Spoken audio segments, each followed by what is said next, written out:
outlook. This comes despite surging food and energy prices caused by the war in Ukraine, putting pressure on the country's finances. The agencies attributed their affirmed outlook and rating to the government's policy response and the likely influx of external support.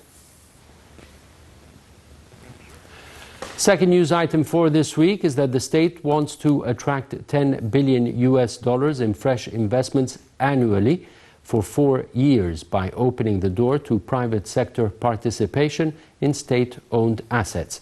President Abdel Fattah el-Sisi said on Tuesday that the government has been instructed to list military-owned firms in the Egyptian Stock Exchange before year-end. The government is set to announce its strategy to privatize state-owned firms and boost private sector participation in the economy at a press conference after the Eid vacation.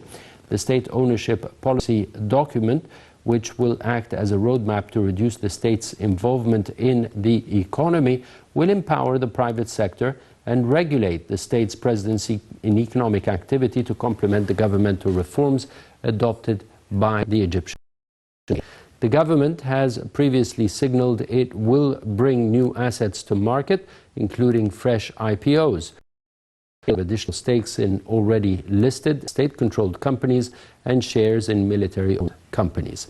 Two of these companies could be a bottled water maker and a gas filling station operator, according to the Sovereign Fund of Egypt's chief, Ayman Suleiman. Steps have been taken to prepare the two companies for public or private offerings before summer. We'll be back.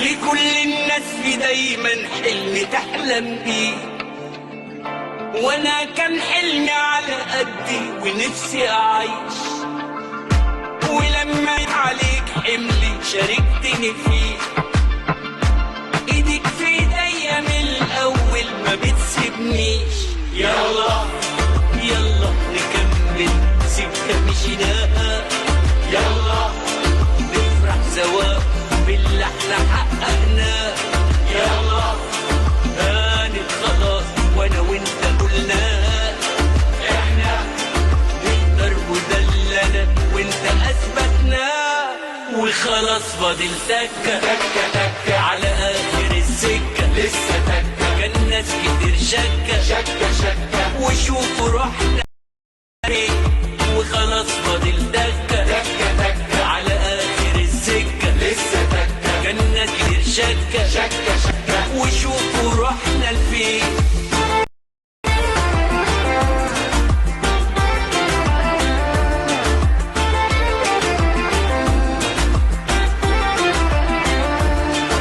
وخلاص فاضل تكه تكه تكه على اخر السكه لسه تكه خطوه جابت خطوه خطوه خطوه وشوفوا روحنا لفين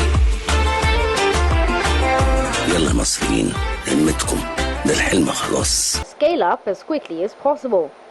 In addition, accelerators commonly give their ventures a seed investment and take equity stakes in the companies. While funding for startup accelerators may come from both private and public sources, accelerators are more likely to be private organizations. Business incubators and startup accelerators both offer early-stage companies support and mentoring throughout the entrepreneurship process. That there is a key difference, notably in the stage of the venture they focus on. Incubators focus on early-phase startups that are in the product development phase and do not have a developed business model, whereas accelerators focus on speeding up the growth of existing companies that already have a minimum viable product. Incubators do not typically invest capital into ventures, but they may ask for an equity stake in exchange for the valuable resources they're providing, whereas it's standard practice for accelerators to provide ventures with a seed investment in exchange for an equity stake in the company. Finally, the timeline. Business incubators typically develop their ventures on a slower timeline to incubate a business idea as long as needed to build a successful company. This may take 1 to 2 years. On the other hand, accelerators have a set time frame of only 3 to 6 months.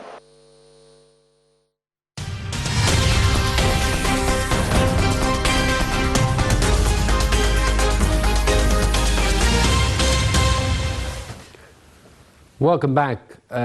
Once again, allow me to welcome Dr. Mohamed Kholief, Innovation and Digital Transformation Consultant and Board Member of the Information Technology Research Council. We're delving into the future of digital transformation in Egypt and the role of startups, incubators and accelerators. So let's start with the incubators and accelerators. How have they penetrated the Egyptian market? Yeah. Since 2016 and the World Youth Forum recommendation, one of their most important recommendation is to allocate a lot of money to encourage youth to innovate. And then we had a lot of initiatives to support startups and small and medium enterprises in general in Egypt to adopt innovative solutions and to provide value to customers. Since then, we had a lot of efforts from Ministry of Planning, Ministry of Communication and Technology, Ministry of Higher Education, Academy for Technology and Scientific Research, etc. All of these efforts are establishing a lot of what we call incubators and accelerators. Let's go for a simple definition of what is an incubator and what is an accelerator. For incubators or for any startup to start delivering services and products, new products to the market, they need to have some sort of business and technical support. Guidance, and also usually startups are formed of a group of young men or entrepreneurs, and they are looking for providing new service, new product, using new technologies. They need market research, they need funding, they need some mentoring, etc. That's why the government, and this is a global trend. It is not unique to what we are doing, but it is very important to Egypt because we have 60% of our population youth. So we started establishing incubators and accelerators. Incubators are more oriented into helping startups in the early stage from the idea to building up the product. From the inception. Exactly. From the inception. From the idea, are we solving a problem? And for a startup to be a startup, it has to solve a problem. It has to address a demand. Exactly, to serve needs in the market. So incubation programs are focused on having this process efficient and addressing all the key success factors for startup to continue and to succeed. From the idea into building up a product and testing this product into the market. Accelerator is taking the lead after this. After we have a startup and they have a well-established product in the market or a service, and they have what we call traction. Traction means we have a lot of interest from customers.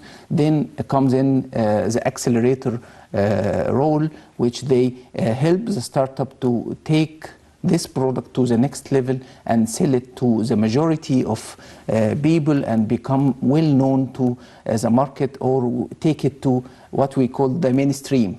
Or to grow everyone. In the market. Exactly. Right. Everyone should know this startup and what they are providing, etc. And in the acceleration phase, we need also some guidance, business and technical support, and more importantly, we need investors and VCs, venture capitalists, coming into the picture and giving a hand to the startup to proceed its success. So incubators and accelerators work hand in hand to support the startup from the idea into all the stages until they have succeeded and they are in the market and well-known selling products, services, Right. etc. With that in mind, it brings us to the digital transformation process. How does that fit with digital transformation that the country is going through? The spending of digital transformation worldwide is expected to reach $2.3 trillion in 2023. This is a huge amount of money. And Egypt is spending something like 13 billion Egyptian pound on digital transformation services. Pounds? Yes, Egyptian pounds. So if we are talking about what we need as market, as Egypt in general, we need a lot of efforts and a lot of money to spend on digital transformation of all services we have in banking, in health, in transportation, etc. We need to spend a lot of money. The government, any government, cannot rely on its own resources to finance these efforts. That's why it is a global trend to inject startups to work with the governments to provide services based on public-private partnership processes in place, and this is has its own base in the law, in the Egyptian law. We have law for especially for this, but it is not yet implemented fully in the Egyptian market, but hopefully after what we have seen yesterday from Mr. President, he showed the interest to the private sector. I think this is one of the main criteria for startups to start injecting or producing new services serving our national needs with our own hands, with our own technology, instead of importing all what we need from outside. And also this is a huge opportunity for us to attract investors, investment from abroad to come to Egypt and invest in these startups and young people to provide services. And this is very attractive. This is very attractive to investors from all countries. Where are the opportunities? We are talking about, we have 100 million Egyptians, and we need a lot of services in healthcare, in education, in transportation, and we need also in fintech technologies, financial technologies. I think these are the main areas we need startups to be producing new ideas, new products, and we have seen that on ground. By the way, we have now we have a lot of financial technologies startups working on ground, and they are succeeding and making a lot of money, and they are also attracting a lot of investments. Last year, we attracted 500 million US dollars to the Egyptian startups in Egypt, which is good, considering that we have started only in 2016. We are not too long in this process. So we have succeeded to put Egypt on the global landscape of entrepreneurship and startups, and we need for this to grow more. We need the support and to have this marriage between digital transformation opportunities available and the incubators, accelerators, and the ecosystem of entrepreneurship as a whole. Because digital transformation is representing a huge opportunity for startups to grow. The key factor for startup to fail is what we call product market fit. Do they have need in the market or not? If we guide our startups, our youth, to the needs in the market, then we will guarantee that the percentage of startups succeeding will be much more than we have now, and they will be targeting more focused or more national of our national priorities. If we have, for example, let's take an example. If we are talking about agriculture, and we have water scarcity, and we have a lot of problems in the agriculture ecosystem. Startups now working using artificial intelligence to solve the Egyptian agriculture challenges this is a huge demand, and they are attracting a lot of investors from UAE, from the Gulf region, from Europe, etc., to invest in our Egyptian startups working in the agri business. And we have a lot of examples in this regard. That's why I see that it is very much important those startups, listen to them, listen to our entrepreneurs, and we should have some sort of a council for looking after these trends and adapting our policies, taking corrective actions, attract more investors, engage the big corporates and worldwide with our startups. You have a two-pronged ecosystem, if you will. Yeah. You have the youth, those who have the ideas, and you have the regulatory framework that regulates the market and that gives the approvals and so on and so forth. Where is the regulatory awareness when it comes to this issue? Especially, I'm asking you this with an example in mind. You know, the ride-sharing app that was not approved for an IPO here in Egypt and went and did an IPO in Dubai, and now it's international and it's buying a ride-sharing app in different countries. This is a lost opportunity. Exactly. So if you want to encourage entrepreneurship, you want to encourage startups and so on, then there must be an awareness on the part of the regulatory bodies in order to encourage such ideas, such innovations and so on and so forth. Don't you think that there is a need for, first of all, making the ecosystem aware, whether it be the regulatory system or the participants? I cannot agree more. We have here in Egypt very good law. It is, when it was issued, we all said it is too good to be true. It is called the law for encouraging small and medium enterprises, and it is giving a lot of incentives for startups, for SMEs, etc. But it is facing the bureaucracy of implementation. The law is aiming high, but the implementation is still slow. That's why we, along the way, along this journey, we need someone or some efforts for integrating all of our efforts and add this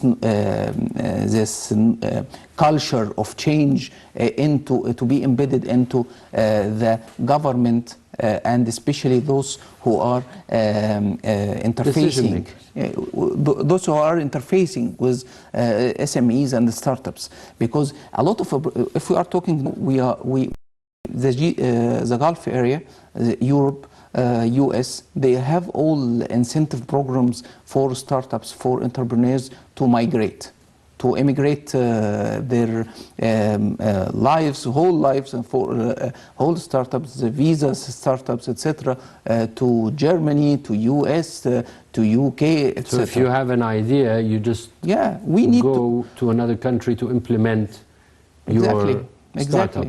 Exactly. And that's why we need to sit down with our youth, as our entrepreneurs, listen to them, and have some sort of action on ground to fill in this gap. All right, let's pinpoint the challenges. Yeah. You mentioned two right now. Yeah. What other challenges face the digital transformation? Okay. One of them is a culture of change. Culture of change. We need to have this culture of change inside our organizations. We need to have some sort of what we call digital culture. People should be digitally literate. We do not have one single entity responsible for these programs until now. All the efforts running are very good efforts, but they are not very well integrated in this regard. Also, I see that one of the most important aspects are funding. Not lack of funding. We have a lot of funding, but it is not targeted to the national priorities. We need to target our funding schemes. Government is spending a lot of money on startups and SMEs, but we need to have some sort of governance to have this funding directed to the sectors we need. Sectors like what we have now in manufacturing. We have trends for manufacturing. We need to have local production in Egypt. So I would recommend to have startups in the manufacturing sector. We need feeding industries, what we call for the big. We have a lot of vendors in Egypt who have a big business, and they need some sort of feeding small entities to provide them with products, services, etc.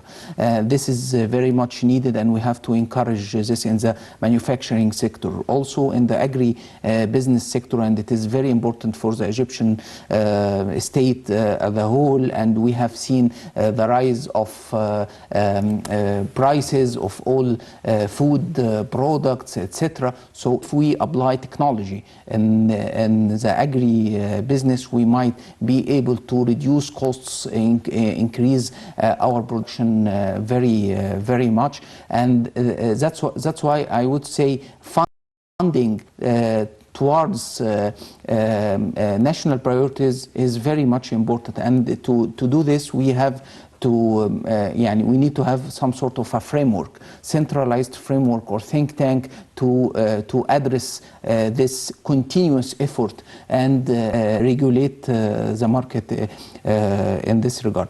Also, I see as a challenge, although we have 60% of our youth, and we lot of talented youth, but we still need more. We need more well-trained digital talents. We need more experts in artificial intelligence, blockchain, Internet of Things, all the latest technologies to be in place. We have shortage in this area, and this would to have some sort of alternative education programs to transform people from other species into this to Egyptian state. If we train a lot of share with us, how would this contribute to our GDP?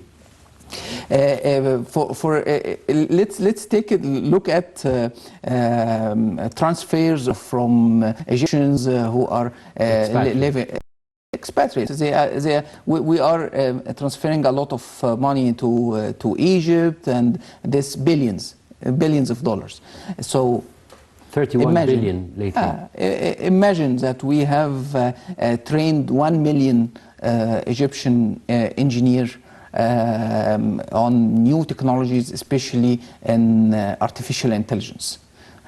What would be this in regards to exporting services to other countries? You have Germany now. They are looking at Egypt and the Egyptian youth, and they are trying to attract, and they do attract from the German universities. Exactly. Yeah. Not necessarily, by the way. Right, I understand, but I'm just giving an example. Exactly, yeah. Right. And they work on remote basis. So if we have some sort of regulation to encourage our youth, and we have a lot of a pool of talents larger pool of talents. For a million developer or software developer or artificial intelligence expert, I'm expecting at least, if we are talking about millions, so we are talking about $2,000 per month for each one as an income. We have billions, more billions than the Suez Canal and the other sources. So we have to spend, we have to invest in our youth. Right. Yeah. So you talked about the challenges, you talked about education and embedding it into the educational system or curricula, training for digital expertise, funding, filling the priority gaps, and the awareness of the regulatory framework, if you will. Yeah. Now, with this in mind, one of the things that comes to mind, if I'm a young person and I have an idea, where do I go to? Who do I talk to? How do I present my idea? If I don't have an idea, is there a bank of ideas that I can benefit from? If you have the idea and you are looking for someone to work with you or help you or support you in your idea, a lot of programs are there. We have the Ministry of Communication, we have what we call TIEC, TIEC. They can search it on Google, and they have a lot of programs in this regard. And the beauty of the government support, it is for free. They are not taking a percentage of your company. They are just helping you to improve angel fund. And also we have Interlock. And this is a program provided by the Academy for Research and Technology in Egypt, and under Ministry of Higher Education. And if they are searching for these programs, we have I think more like 30 incubators working in different sectors. It is not necessarily technology, by the way. We have a lot of incubators in cartoons, and we have incubators for gaming. We have incubators for... Gaming is a huge industry. Yeah, it's a huge industry, and we have aims, a lot of aims in this regard. And I have seen myself a lot of big corporates working in South Asia coming to Egypt, and they want to invest in startups, Egyptian startups working in this. And we have good base. Interlock, TIEC, TIEC. Yes. Where else can I go to? We have also private incubators and accelerators. If they can search for a lot of these leads, you can put on Egypt Innovate. It is a portal by the Ministry of Technology. If they search for Egypt Innovate, they will find this web portal, and they will be able to have all stories also. It is not only startups or incubators, etc. Good stories about Egyptian studies, you can find it there as well. And also Facebook is full of announcements from incubators and accelerators. We are doing a very nice job in this regard. And if anyone of any entrepreneur wants to have the support of incubators and accelerators, he can simply reach out through Facebook, through the groups related to entrepreneurship, etc. And they might have good recommendation, free recommendations from people in this ecosystem. So it is not a problem anymore to find a way to your way through. So you can start by visiting Egypt Innovate web portal, and there are also universities, and angel funds, and so on and so forth. You'll find it here in the Egypt Innovate, right? Yes, and in you said it is a good point. In universities, we have what we call entrepreneurship clubs, and we have TICO offices.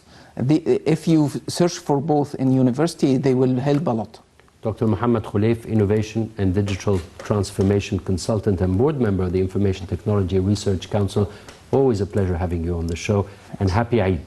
Thanks. Happy Eid. Pleasure having you. Thank you for joining us here tonight. Wishing you a very happy Eid vacation, and it's going to be a long one, and hope to see you the week following the vacation. I'm Ayman Salah. Thanks for watching. Good night.